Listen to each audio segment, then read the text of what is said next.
아버지 하나님, 은혜와 사랑을 감사드립니다.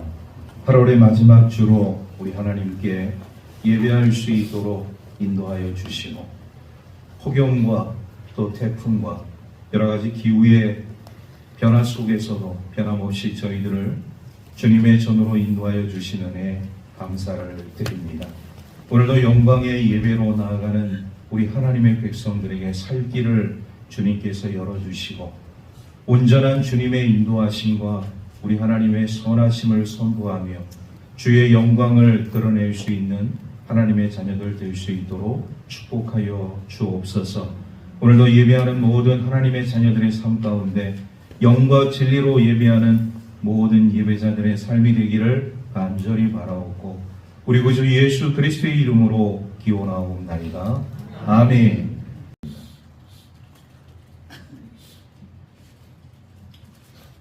할렐루야. 하늘에서 여호와를 찬양하며 높은 데서 그를 찬양할지어다. 그의 모든 천사여 찬양하며 모든 군대여 그를 찬양할지어다. 해와 달아 그를 찬양하며 밝은 별들아 다 그를 찬양할지어다.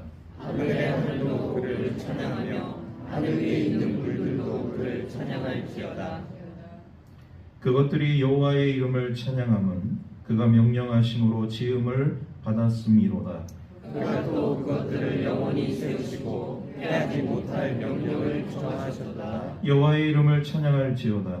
그의 이름이 홀로 높으시며 그의 영광이 땅과 하늘 위에 뛰어나심이로다.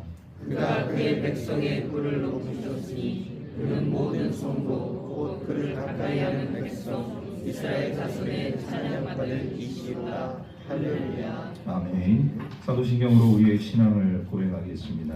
나는 전능하신 아버지 하나님 천지의 창조주를 믿습니다. 나는 그의 유일하신 아들 우리 주 예수 그리스도를 믿습니다. 그는 성령으로 잉태되어 공정녀 마리아에게서 나시고 본디오 빌라도에게 고난을 받아 십자가에 못 박혀 죽으시고 장사된 지 사흘 만에 죽은 자 가운데서 다시 살아나셨으며 하늘에 오르시어 전능하신 아버지 하나님 우편에 앉아 계시다가 거기로부터 살아있는 자와 죽은 자를 심판하러 오십니다. 나는 성령을 믿으며 거룩한 공교회와 성도의 교제와 죄를 용서받는 것과 몸의 부활과 영생을 믿습니다. 아멘. 다 같이 참여의 기도를 드리겠습니다.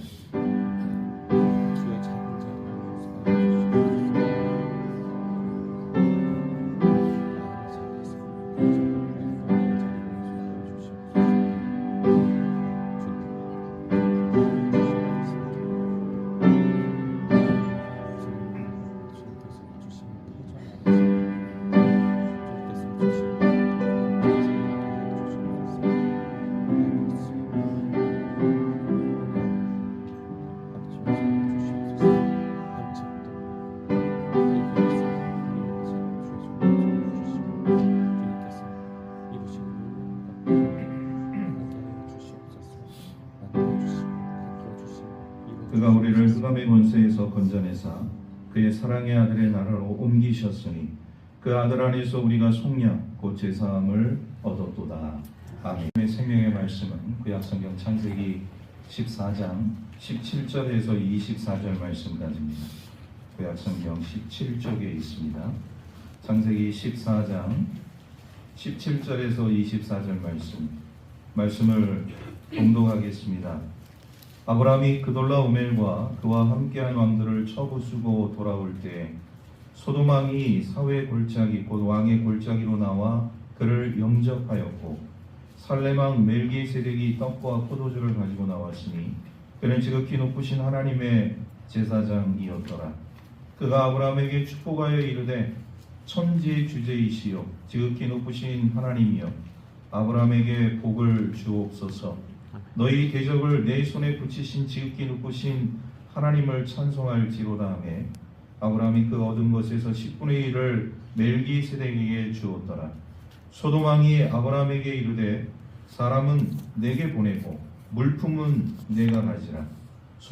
아브라함이 소돔왕에게 이르되 천지 주제이시여 지극히 높으신 하나님 여호와께 내가 손을 들어 맹세하노니 내 말이 내가 아브라함으로 치부하게 하였다 할까 하여 내게 속한 것은 실 한 오락이나 들매끈 한 가닥도 내가 가지지 아니하리라. 오직 젊은이들이 먹은 것과 나와 동행한 아넬과 에스골과 마므레의 분깃을 제할지니 그들이 그 분깃을 가질 것이니라. 아멘. 속에서 두 왕이 이 개선 장군처럼 돌아오는 아브라함을 환영하고 영접하는 모습을 우리가 보게 되어져요. 그 두 왕은, 첫 번째 왕은 소돔 왕이었고 다른 한 왕은 살렘 왕 멜기세덱이라는 사람이었습니다.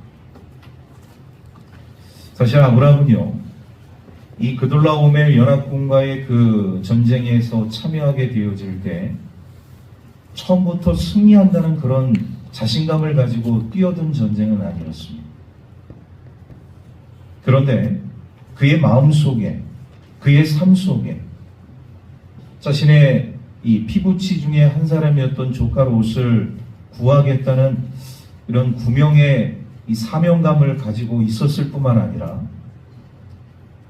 집안에서 함께 기르고 훈련시켰던 318명의 군사들을 그 전쟁터에 데리고 나가게 되어질 때 아브라함의 마음속에 가장 중요한 것은 하나님이 나와 함께 하신다는 그런 마음을 가지고 그 전쟁에 참여했다는 것이죠.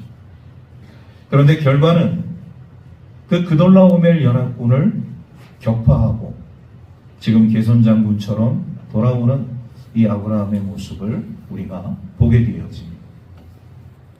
그리고 정말 생각하지 못했던 두 왕의 극진한 환영을 받게 되어지는 이런 모습을 우리가 보게 되었죠. 사실 아브라함은요, 그 당시 주목받지 못한 그런 사람이었습니다. 뜨내기 목자에 불과했던 사람이죠. 아무도 주목해 주지 않고 주목받지 못한 인생을 살았던 사람인데, 이렇게 그 지역의 유력한 두 왕으로부터 환영을 받고 축하를 받고, 또 나중에 말씀드리겠지만 살렘 왕 멜기세덱으로부터 그 축복의 메시지를 받게 되어질 때 그 축복의 내용이 마치 아브라함에게 하나님께서 말씀하시는 것과 같은 귀한 축복의 메시지라는 것을 깨닫게 되어질 때 이 아브라함의 인생에 있어서 가장 큰 은혜였음을 생각하게 되어집니다. 오늘 우리가 함께 읽은 이 창세기 14장 17절에서부터 24절에 있는 말씀을 통해서 하나님께서 아브라함을 통하여서 주시는 그 은혜가 과연 무엇인지 우리가 함께 말씀을 통하여 주의 은혜를 나눌 수 있기를 주의 이름으로 축복합니다. 먼저 하나님께서 이 아브라함을 높여주셨다는 것이죠. 우리 17절 말씀 우리 한 목소리로 함께 다 같이 읽겠습니다. 창세기 14장 17절 말씀 시작. 아브라함이 그돌라오멜과 그와 함께한 왕들을 쳐부수고 돌아올 때 소돔 왕이 사회 골짜기 곧 왕의 골짜기로 나와 그를 영접하였고, 사실 이 소돔 왕은요 교만한 왕이었어요. 그리고 아브라함은 제가 말씀드렸다시피 뜨내기 목자였기 때문에 소돔 왕 자신이 이 아브라함이라는 사람 존재를 인정하지도 않았을 뿐더러 이 아브라함이라는 사람에 대해서 주목하지 않았다는 것이죠. 그런데 이 그돌라오멜과의 그 연합군과의 그 전쟁에서 이 아브라함의 그 역할을 보지 않았습니까? 아브라함이 그 강력한 군대를 깨부수고 지금 이 개선 장군으로 이 돌아오는 그의 삶을 바라보게 되어질 때 아무리 교만한 이 소돔 왕이었지만 이 아브라함을 다시 한번 재평가할 수밖에 없는 상황에 놓이게 되어졌다는 것을 우리가 말씀을 통해서 보게 되어집니다. 소돔 왕은 교만한 사람이었고, 어떻게 보면 이 소돔 왕은 나중에 또 우리가 말씀을 살펴보겠지만 아주 간교한 사람이에요. 자신의 이익을 추구하는 사람이고 현실주의자고, 그런 사람이 평소에는 주목하지 않았던 아브라함을 주목했을 뿐만 아니라 먼 거리에서 나와서 아브라함을 영접하는, 아브라함을 그리고 축하해주는 이런 모습을 우리가 보게 되었죠. 우리가 아브라함이라는 사람을 쭉 살펴왔지만 아브라함이 어떤 사람입니까? 한마디로 아브라함을 정의하자면 말씀에 붙들린 사람, 하나님 말씀에 붙들린 사람이 아브라함이에요. 다른 수식어가 필요 없어요. 하나님 말씀에 붙들린 아브라함의 삶이었기 때문에 정말로 우리가 세상에서 불가항력적인 일이라고 생각되어지는 이 전쟁에서 그는 승리할 수 있었다는 사실입니다. 만약에 말씀을 붙들지 않았다면 아브라함이라는 사람의 인생 가운데 있어서 하나님의 말씀이 임하지 않고 하나님의 말씀을 붙들지 않고 그냥 일반적인 사람처럼 삶을 살았다면 아브라함의 인생은 주목받지 못했을 겁니다. 그런데 그는요, 철저하게 하나님의 말씀을 붙드는 삶을 살아왔다는 것이죠. 우리가 아브라함의 인생을 쭉 살펴보고 있지만 갈대아 우르에서, 하란에서, 그리고 하란에서 다시 가나안으로 이 모든 삶의 여정을 보게 되어지면 우리 하나님의 그 말씀을 따라 자신의 인생을 맡기고 따라가고 그 인도하심에 순응하는 인생을 살아가는 아브라함의 모습을 우리가 보게 되어집니다. 여러분, 말씀을 따라가는 삶이 사실 그래요. 우리 신앙적으로 보게 되면 축복된 삶이죠. 그런데 현실적으로 우리가 보게 되어지면 말씀을 따라가는 삶은 굉장히 고독하고 힘든 삶입니다. 말씀을 따라감으로 인해서 실패도 할 수 있어요. 말씀을 따라감으로 인해서 많은 사람들의 멸시와 조롱을 받을 수 있습니다. 말씀을 따라왔는데, 말씀의 인도하심 따라 내가 여기까지 왔는데 방황하면서 살 수도 있고요, 나그네처럼 삶을 살아갈 수도 있습니다. 우리 믿음의 여정을 살고 있는 우리 그리스도인들에게 있어서 이런 공식을 처음부터 가져서는 안 된다고 생각이 돼요. 어떤 공식이냐? 하나님의 말씀은 축복이다. 처음부터 이런 공식을 가져서는 안 돼요. 왜? 그렇게 되면 나에게 있어서 상당히 많은 고난과 시험이 찾아올 수밖에 없기 때문입니다. 하나님의 말씀을 따라가게 되어지면 그래요, 그 귀결점은 축복이 맞습니다. 그런데 처음부터 하나님의 말씀 이꼬로 축복이다 이렇게 생각하게 되어지면 세상 가운데서 우리가 당하게 되어지는 험한 꼴, 보지 못한 그런 우리들의 삶의 모습, 이런 것들을 보면서 내가 말씀을 따라 여기까지 왔는데 이런 꼴을 당하려고 내가 하나님의 말씀을 믿었던가 붙들었던가, 이런 회의심과 의심을 가질 수 있다. 하나님께서 존귀한 자라고 높이는 사람들의 모습을 우리가 보게 되어지면 어떤 사람들이 우리 하나님께 존귀한 자냐? 하나님의 말씀을 따라서 세상에서 방황하고 나그네처럼 삶을 살아가고 있지만 끝까지 우리 하나님을 붙드는 자, 이런 사람들을 하나님께서 존귀한 자라 높여주시고, 아브라함의 인생이 그랬다는 거예요. 저도 마찬가지고 여러분들도 마찬가지고 우리는 다 하나님의 말씀에 인도하심 따라 삶을 살아가는 하나님의 백성들입니다. 그런데 우리가 삶 속에서 어려움을 겪는 것이 뭐냐? 성경에서 말씀하고 있는 존귀한 자와 세상에서 이야기하고 있는 존귀한 자의 차이점이 너무나도 크기 때문입니다. 성경에서는 이렇게 그래요. 하나님의 말씀을 따라가면서 방황할 수도 있고 나그네처럼 삶을 살아갈 수도 있고, 어떻게 보면 다른 사람들이 보기에 당신 그렇게 신앙생활하면서 왜 그 정도밖에 안 돼? 이런 소리를 들을 수도 있어요. 그런데 오히려 우리 하나님은 그것을 존귀한 자의 삶이라고 인정해 주시는 것이죠. 그런데 세상에서는 어떻습니까? 세상에서 존귀한 자의 삶이라는 것은 일종의 출세인 것이죠. 출세하지 못하면 존귀한 자라 인정받지 못합니다. 성공하지 못하면 존귀한 자라 이야기하지도 않아요. 그러니까 우리가 성경에서 말씀하고 있는 존귀한 자의 구분과 차이점과 세상에서 얘기하는 존귀한 자의 차이점이 확연하게 다르다는 것을 우리가 깨닫게 되어지요. 무명의 목자, 뜨내기 목자, 아무도 주목하지 않았고 아무도 거들떠보지 않았던 아브라함이라는 사람이 이 그돌라오멜 연합군과의 그 전쟁에서 승리하고 난 그 이후에 아브라함의 인생 가운데서 서광이 비치기 시작하는데 전혀 상상하지 못할 그런 일들이 바로 아브라함의 삶 가운데 나타나게 되었다는 것이죠. 중요한 것은요, 우리가 하나님의 말씀을 따라 삶을 살아가면 실패할 수도 있고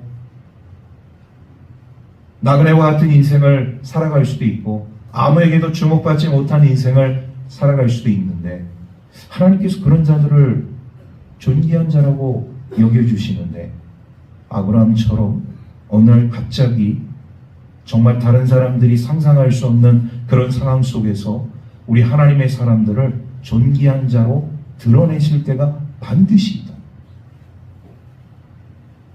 저와 여러분들은 그날을 준비하기 위해서 우리의 삶을 우리 주님께 맡기고 계속적으로 주의 말씀을 따라 삶을 살아갈 수 있는 하나님의 자녀들이 되어져야 할 줄로 믿습니다. 여러분, 때로는요, 우리가 세상에서 주목받지 못하고 세상으로부터 인정받지 못하고 때로는 멸시와 또 천대를 받으면서 삶을 살아갈 수가 있어요. 그렇기 때문에 우리의 삶이 위축될 수도 있고 자신감이 떨어질 수도 있고 이런 자존감이 낮아질 수도 있습니다. 그런데 여러분, 이런 세상에서의 삶 속에서 우리 그리스도인들이 가져야 할 태도는 위축되지 마십시오. 자존감 더 높일 수 있도록 여러분 노력하셔야 돼요. 왜 자존감을 높여야 되느냐? 왜 위축되지 말아야 되느냐? 나는, 우리 모두는 하나님의 자녀이기 때문에. 할렐루야. 하나님의 자녀라는 이 놀라운 축복의 은혜를 여러분 결코 이것을 소홀히 하지 마세요. 정말 하나님의 자녀라는 것을 세상 가운데서 당당하게 드러내십시오. 나는 예수 믿는 사람이라. 나는 해안중앙교회 다니고 있는 성도라.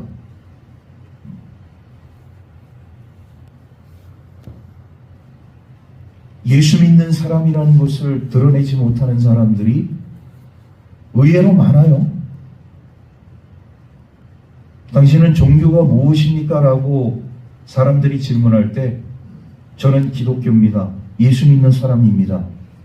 우리는 교회 안에서 이렇게 당당하게 얘기하죠. 밖에 나가면 기독교, 예수 믿는 사람 얘기를 안 해요. 이게 바로 오늘 우리의 현실입니다. 예수 믿는다는 것을, 나는 크리스찬이라는 것을 여러분 당당하게 드러내십시오. 우리 옆 사람에게 그렇게 이야기하겠습니다. 당신은 예수 믿는 사람입니다. 할렐루야. 네. 예수 믿는 사람. 예수 믿는 사람이 가지고 있는 자존감, 그 당당함. 여러분, 기죽지 말고 위축되지 말고 열등감에 사로잡지 말고 내가 하나님의 백성이라는 것, 하나님의 자녀라는 것을 자신 있게 드러내세요. 그리고 하나님께 영광 돌릴 수 있기를 주의 이름으로 축복합니다. 이렇게 하나님께서 아브라함을 정말 상상할 수 없는 두 왕을 통해서 존귀한 자, 존귀하게 만들어 주셨어요. 우리가 두 번째로 주목하는 인물은 이 살레망 멜기세덱이라는 사람입니다. 18절 말씀, 창세기 14장 18절 말씀 우리 한 목소리로 함께 다 같이 읽겠습니다. 시작. 살레망 멜기세덱이 떡과 포도주를 가지고 나왔으니 그는 지극히 높으신 하나님의 제사장이었더라. 아멘. 여러분, 우리가 성경의 인물 가운데 모든 성경의 그 인물들은 하나같이 다 족보가 있어. 누구의 아들이고 누구의 증손이고 누구의 현손이고 다 그런 족보가 있는데 유독 정말 이 베일의 가리 신비한 존재로서의 한 인물이 오늘 이 말씀 속에 등장을 하고 있습니다. 이 살레만 멜기세덱은 족보가 없어요. 오늘 갑자기 튀어나온 사람. 그런데 가상의 인물이냐? 아니요. 실존의 인물이에요. 실존의 인물이면서도 족보가 없는 참 유일무이한 사람인데 이 사람이 살레만 왕이죠.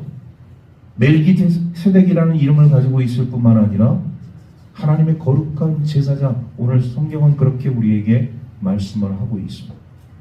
왕이면서 하나님의 제사장입니다. 왕이면서 하나님의 제사장인 멜기세덱이 아브라함이 이렇게 개선 장군처럼 그돌라오멜 연합군을 격파하고 돌아오게 되어질 때 왕이면서 제사장인 멜기세덱이 그를 축복해주고 있는 모습을 우리가 보게 되어집니다. 여러분, 이 살렘이라는 뜻은 평화라는 그런 의미를 가지고 있어요. 여러분들이 소위 말해서 샬롬 얘기하는 그 어원의 근원이 바로 이 살렘입니다. 그런데 정확한 히브리어 발음은 제가 예전에도 말씀드렸다시피 샬롬이 아니라 살룸이에요. 뭐 어찌 됐든지 간에 샬롬이 됐든 살룸이 됐든 이 살렘이라는 그 평화의 의미를 가지고 있는 이 멜기세덱이라는 왕이 지금 아브라함이라는 사람을 축복해 주기 위해서 이 자리에 왔다는 사실이죠. 근데 멜기세덱이라는 이름은 과연 어떤 뜻이냐? 의의 왕이라는 뜻을 가지고 있습니다. 지극히 높으신 하나님의 제사장이면서 살렘의 왕이면서 아무 부족함이 없는 사람인데 그 사람이 지금 아브라함에게 와서 축복해주는 모습을 우리가 보게 되어집니다. 그런데 이 축복이요, 오늘날로 얘기하면 설교예요. 그 내용을 우리가 한번 살펴보기를 원합니다. 19절, 20절 말씀 연이어서 우리 한 목소리로 함께 말씀을 같이 읽겠습니다. 시작. 그가 아브라함에게 축복하여 이르되 천지의 주제이시여 지극히 높으신 하나님이여 아브라함에게 복을 주옵소서. 너희 대적을 내 손에 붙이신 지극히 높으신 하나님을 찬송할지로다 하매 아브라함이 그 얻은 것에서 10분의 1을 멜기세덱에게 주었더라. 아멘. 살레망 왕이면서 지극히 높으신 하나님의 제사장인 멜기세덱이 아브라함에게 지금 축복을 하고 있는데 이 축복의 내용은 제가 설교라고 말씀을 드렸어요. 오늘 우리 모든 성도들이 이 말씀의 내용을 들어가기 전에 한 가지 좀 간과해서는 안 될 중요한 단어가 있습니다. 그것은 뭐냐? 축복이라는 단어. 많은 성도들이 축복이라는 단어를 생각하게 되어질 때 우리 성경에 확 와닿는 본문이 있습니다. 신명기 28장 말씀을 우리가 보게 되어질 때 그 장에 기록되어져 있는 수많은 우리 하나님의 축복이 담겨져 있어요. 그 가운데 들어가도 복을 받고 나가도 복을 받고 성읍이 복을 받고 떡 반죽이 복을 받고 그 광주리가 복을 받고 하나님의 그 축복의 내용들이 나와 있는데 소위 말해서 우리 성도들의 삶 가운데서 이 축복의 개념을 어떻게 생각을 하고 있느냐? 바로 이런 것이 축복의 진정한 의미라고 생각을 하고 있다는 거예요. 물론 이것이 하나님의 축복이라고 저는 부정하고 싶지는 않아요. 그런데 진정한 하나님의 축복은 뭐냐? 하나님의 선하신 일을 선포하는 것. 하나님의 위대하신 일을 선포하고 찬양하는 삶. 이게 바로 진정한 축복이라는 것이죠. 오늘 우리에게 행하신, 우리 선하신, 그리고 인자하신, 우리 전능하신 하나님을 찬양합시다. 이게 축복인 거예요. 이게 진정한 축복인 거예요. 그런데 오늘 우리 그리스도인들의 삶 가운데 많은 그리스도인들이 생각하는 그 축복의 개념이 다 물질적인 축복만 생각을 하고 있다. 여러분, 그 물질적인 축복은 우리 하나님의 축복 가운데서 굉장히 밑에 위치하고 있는 축복입니다.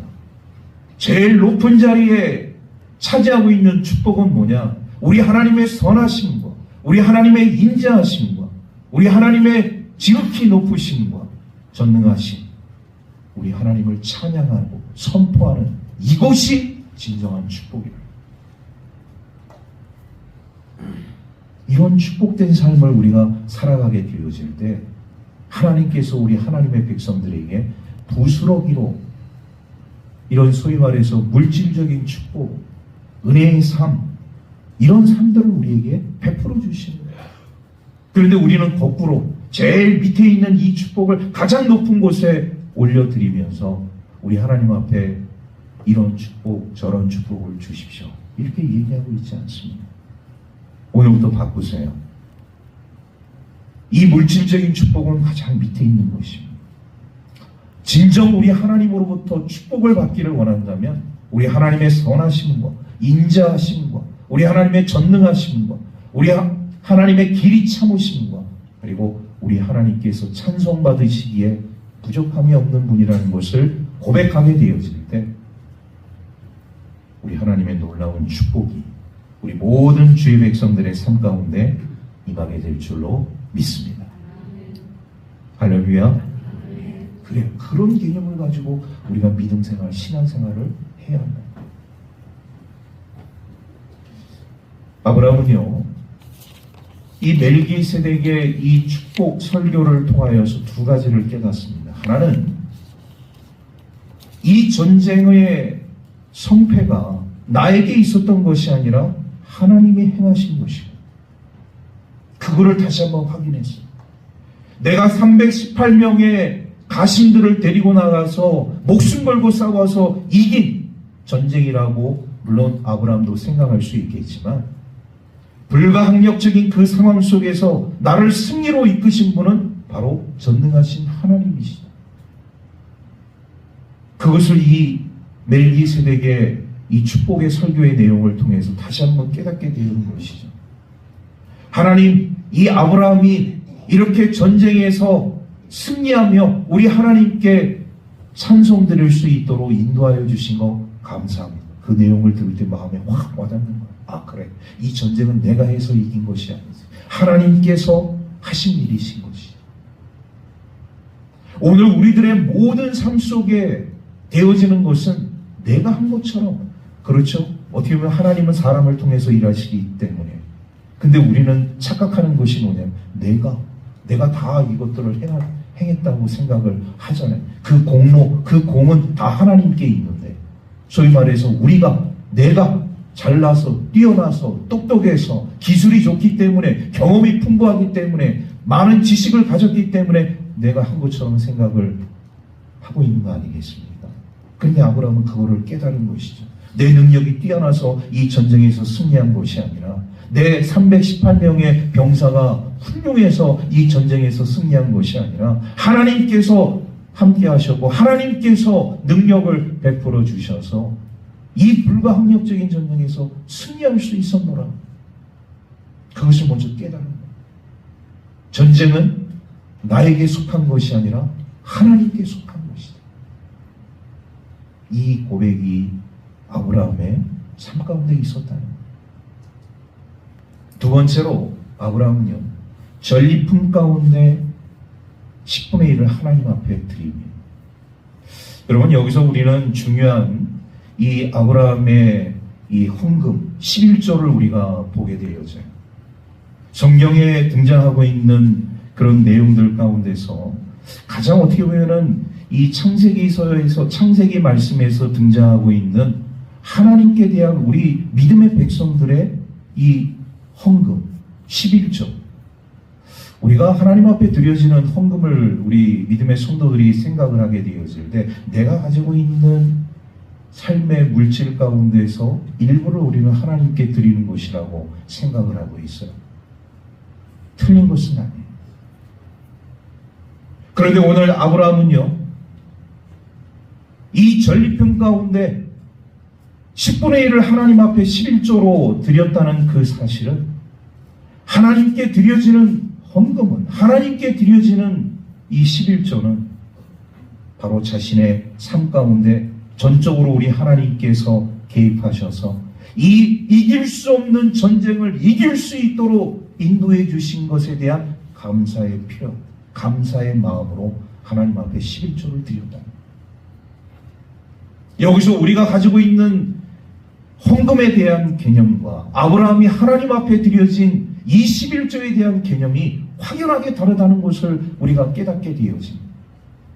무슨 차이냐? 아브라함은요, 하나님께서 나의 삶 속에 전적으로 간섭을 하셔서 내 삶의 그 모든 것을 주관해 주심으로 말미암아 그 모든 소유를 통하여서 우리 하나님 앞에 고백한 헌금의 내용, 오늘 우리가 하나님 앞에 드려지는 이런 헌금의 내용들은 내가 가지고 있는 것 중에 일부를 하나님 앞에 드리는 것이라는 이 확연한 차이가 있다는 것을 우리가 보게 되어져. 하나님의 간섭하심에 대한 감사.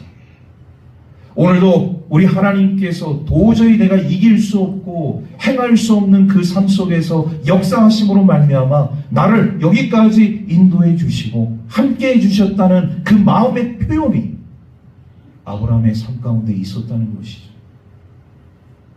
여러분, 그 전쟁에서 전리품 가운데 10분의 1이라는 것을 우리가 생각하게 되어질 때 많은 사람들이 작은 양이라고 생각할 수 있잖아요.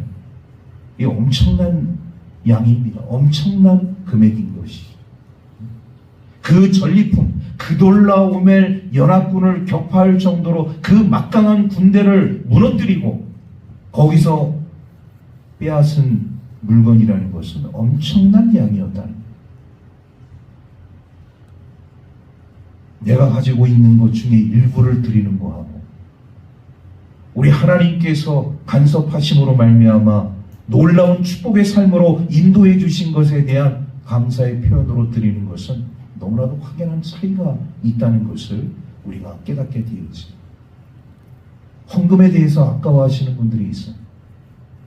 하나님 앞에 드려지는 것에 대해서 왜 헌금을 드려야 되느냐? 왜 11조를 드려야 되느냐? 왜 선교 헌금을, 왜 감사 헌금을 왜 드려야 되느냐? 왜 건축 헌금을 드려야 되느냐? 이렇게 생각하는 분들이 있어요.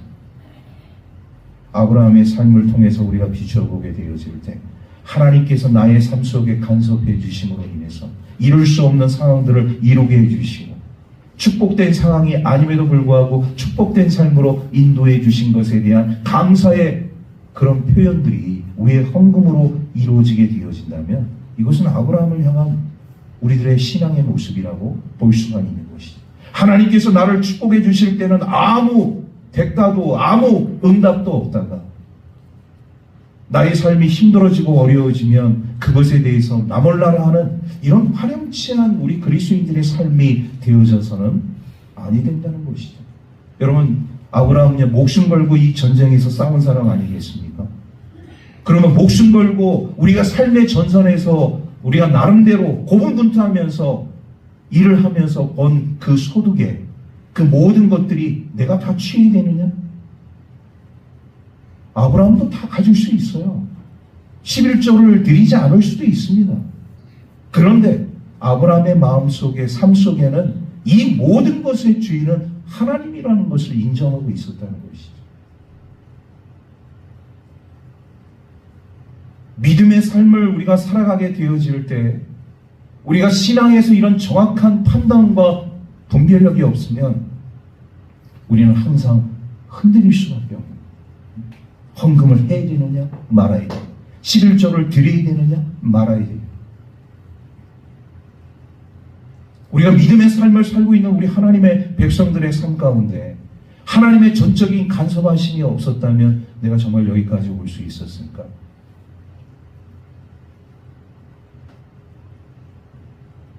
우리가 아브라함이라는 사람의 그런 마음을 비추어서 생각을 하게 되어질 때 모든 것을 다 드려도 부족함이 없는 것이 우리들의 삶이라는 것이죠. 그런데 우리는요, 이런 것에 대한 감사가 없어요. 하나님 주신 은혜에 대한 감사가 없습니다. 무조건 우리 하나님께 달라는 것이죠. 하나님께서 주셔야 축복해 주시면 그럼 뭔가 우리 하나님에 대한 액션이 있어야 되잖아요. 잘 되면 내가 잘나서 잘 되는 거고, 안 되면 다 하나님의 탓이고, 교회 탓이고, 이런 삶을 우리가 살아가게 되어 진정한 축복을 우리가 받을 수 있느냐? 받을 수 없다.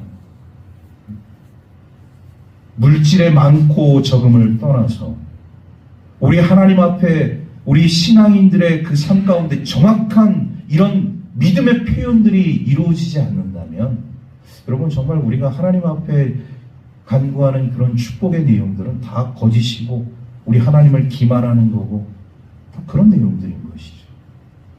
아브라함이 뭐가 아쉬워서 10분의 1을 하나님 앞에 드렸겠습니까? 그냥 자기가 낼름 먹고 그냥 끝나면 끝나는 것이지. 뭐가 아쉬워서요? 목숨 걸고 싸웠는데, 목숨의 대가라고 생각하면 아무것도 남는 것이 없다고 생각할 수 있지만, 그러나 아브라함의 생각은 달랐습니다. 그 멜기세덱에게 전리품의 10분의 1을, 그 엄청난 양의 10분의 1을 하나님 앞에 드렸다는 것이죠. 왜? 모든 것의 주인은 하나님이시라는 것을 아브라함은 인정했기 때문에. 오늘 이 시대를 살아가는 우리 그리스도인들의 이 삶 가운데 있어서 여러분 뭐 이런 많은 논란들이 있을 수 있어요. 교회마다 이런 헌금 문제로, 재정 문제로 바른 기준을 가지시고, 다른 사람 말을 들을 필요가 없고 다른 교회 이야기를 들을 필요가 없습니다. 여러분들의 신앙, 말씀에 입각한 그 신앙을 그대로 우리가 고수하면서 삶을 살아가는 그것이 축복인 것이에요. 나는 힘들기 때문에 헌금 안 하고, 나는 가진 것 없기 때문에 하나님 앞에 드릴 게 없고, 그러면 하나님도 주실 게 없는 거예요.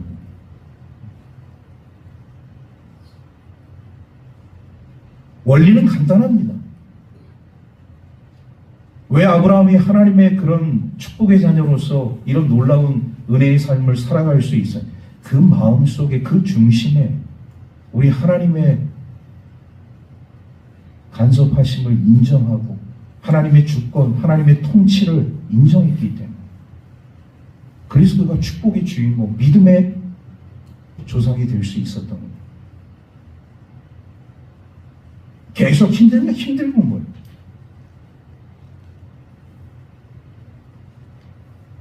오늘 우리 그리스도인들의 삶 가운데 있어서 중요한 것은 뭐냐?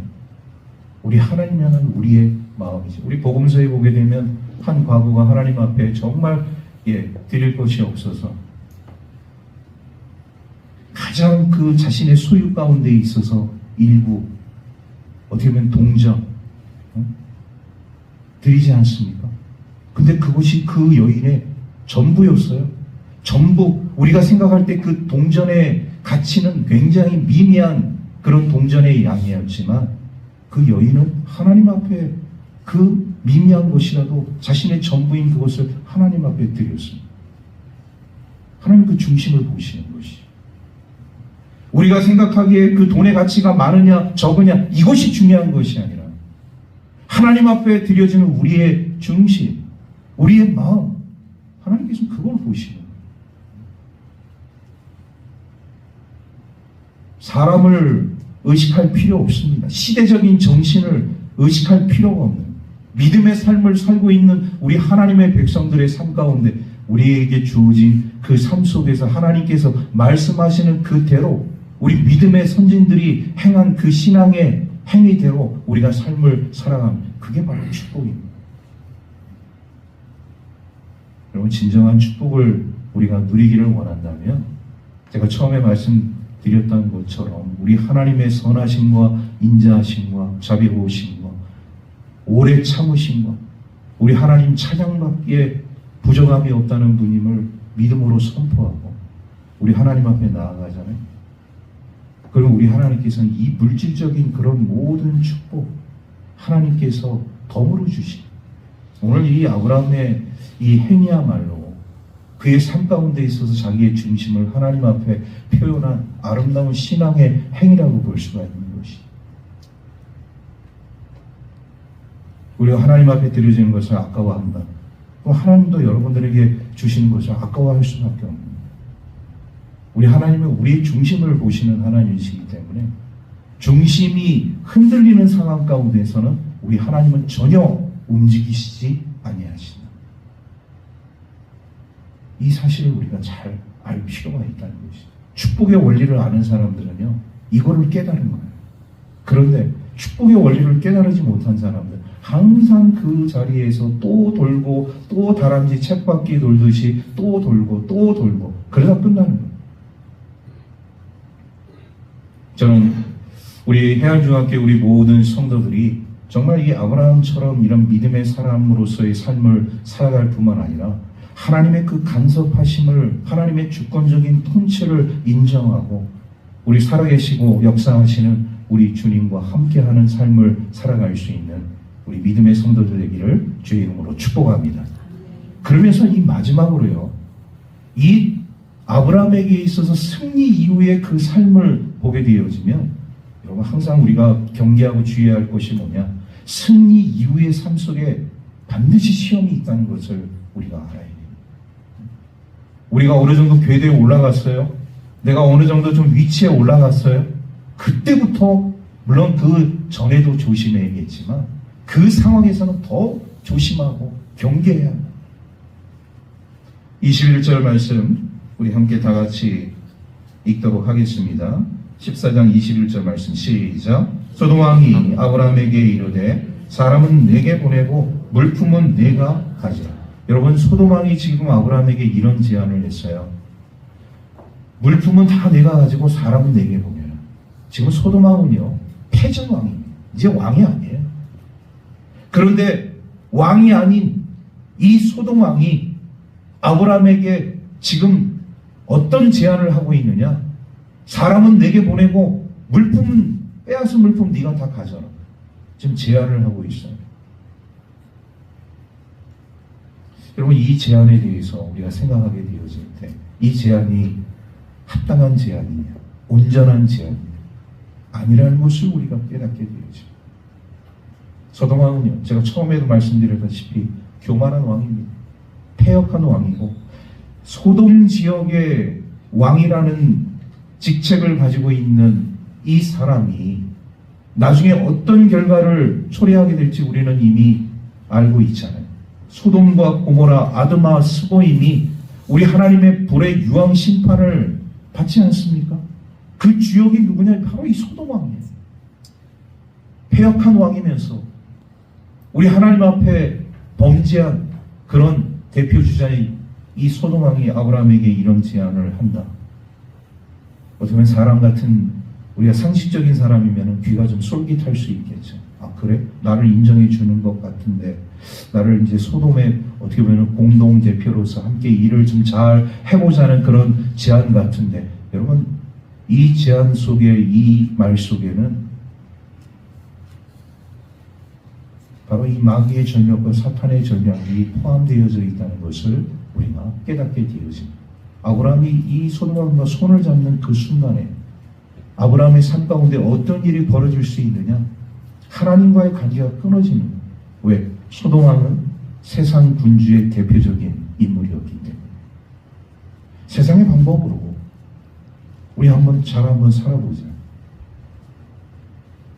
당신이 가지고 있는 신앙의 가치가 이제 필요 없고, 이제 당신이 누리고 있는 그 물품과 또 나에게 돌려줄 그 사람들을 통해서 우리가 한번 제대로 된 세상을 만들어 보자. 정말 달콤한 유혹이 아닐 수가 없습니다. 마귀는, 사탄은 항상 우리들에게 이런 달콤한 유혹을 제시하게 되어지는 것이죠. 청사진을 보여주는 것이죠. 근데 우리 믿음의 사람들은 잘 판단해야 합니다. 잘 결정해야 합니다. 잘 선택해야 합니다.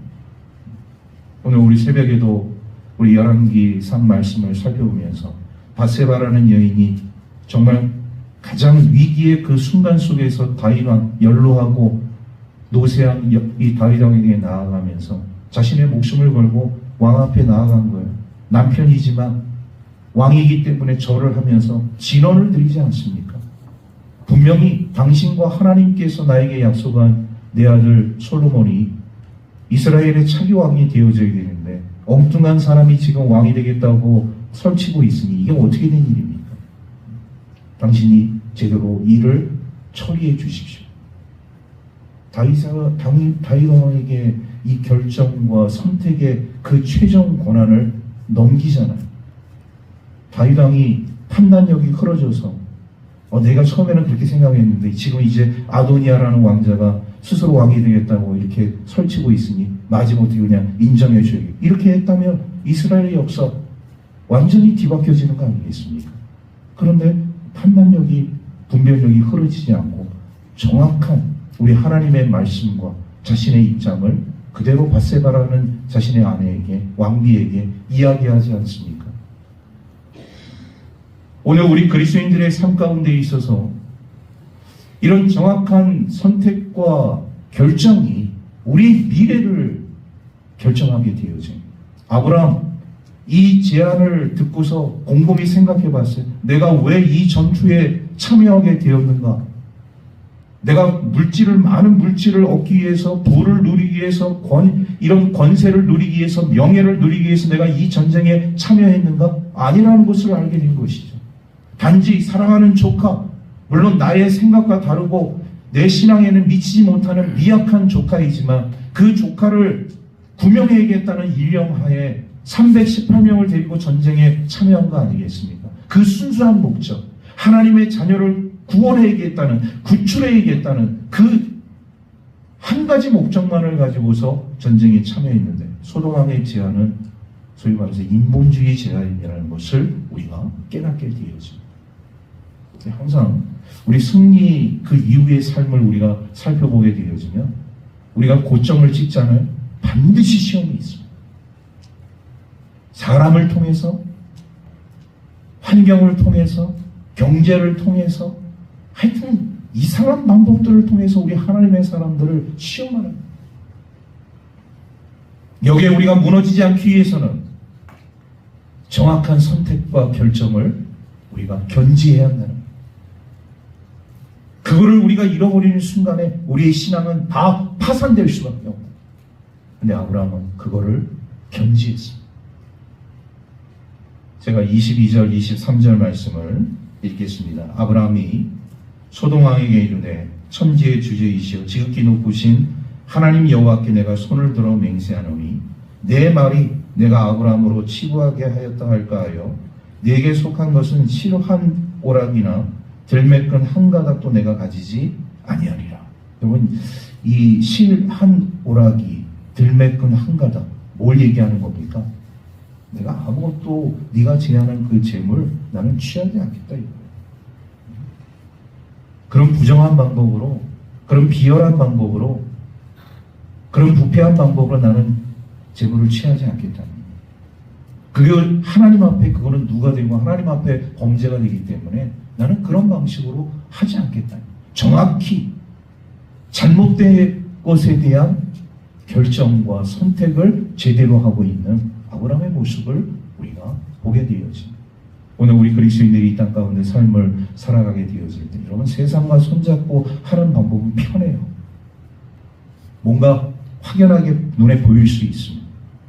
세상과 손잡고 불의와 타협하고 어떻게 보면 내가 기득권을 갖고 이런 명예와 이런 권력을 내가 쟁취할 수는 있어도 하나님이 원하시는 방법이 아닌 것이죠. 하나님의 사람이 선택할 길이 아닌 것이죠. 그래서 오늘 우리 그리스도인들의 삶 가운데는요, 승리 그 이후의 삶이 너무나도 중요합니다. 오늘 정말 뜻하지 않은 소돔 왕으로부터 환대를 받고 살레망 멜기세덱으로부터 이런 놀라운 축복의 그 설교 메시지까지 들은 아브라함에게 있어서 만약에 이 살레망의 그 솔깃한 제안에 인본주의적인 그 삶에 자신의 삶을 드리웠다면 한순간에 다 무너질 수밖에 없었던 것이죠. 그러나 아브라함은 신앙을 지켰습니다. 믿음을 지킨 것이죠. 승리 그 이후의 삶, 우리가 자만해질 수 있고 교만해질 수 있지만 우리 하나님의 사람들은요, 절대로 불의와 타협하지 말고 이런 세속주의적인 방법을 선택하지 말고 좀 더디 되어질지라도, 사람들이 그 길을 선택하지 않는 방법이라 할지라도 우리 하나님이 원하시고 하나님이 기뻐하시는 일이라 한다면 주저하지 말고 그 일에 있어서 최선을 다하고 그것에 대해서 감사하고 우리 하나님께 영광 돌릴 수 있는 우리 축복의 자녀들 되기를 주의 이름으로 축원합니다. 기도하겠습니다. 하나님 감사합니다. 오늘 거룩하고 복된 주님의 날에 영광의 주님 앞에 예배할 수 있도록 인도하여 주신 은혜 감사를 드립니다. 오늘 주의 말씀을 통하여서 우리는 많은 도전과 깨달음을 얻습니다. 우리 하나님께서 우리가 이 땅 가운데 하나님의 자녀들이 삶을 살아가게 되어질 때 우리는 정말로 철저히 말씀을 믿고 따랐는데 나에게 주어진 그 결과에 좀 실망하고 그것으로 인해서 마음 아파할 수 있음을 우리가 깨닫습니다. 그러나 우리 하나님의 사람들은 끝까지 하나님의 말씀을 붙들게 되어질 때 그 말씀으로 인한 축복의 삶이 우리 모든 하나님의 백성들의 삶 가운데 임하게 될 줄로 믿습니다. 사탄의 유혹에 마귀의 시험에 노출된다 할지라도 거기에 빠지지 않도록 우리 하나님의 사람들을 지켜주시고 아브라함처럼 바른 선택과 결정을 통하여서 올바른 우리 하나님의 백성으로서의 온전한 삶을 주님께로 향할 수 있는 우리 믿음의 사람들 될 수 있도록 축복하여 주옵소서. 승리 그 이후의 삶 속에 수많은 시험과 또 시련과 고난과 역경의 삶이 우리 삶 가운데 있다 할지라도 두려워하지 않고 염려하지 말고 오로지 우리 전능하신 하나님께 모든 것을 맡기고 주님께 나아갈 수 있는 복된 그리스도인들 될 수 있도록 축복하여 주옵소서. 모든 것 감사드리며 우리 구주 예수 그리스도의 이름으로 기도하옵나이다. 아멘.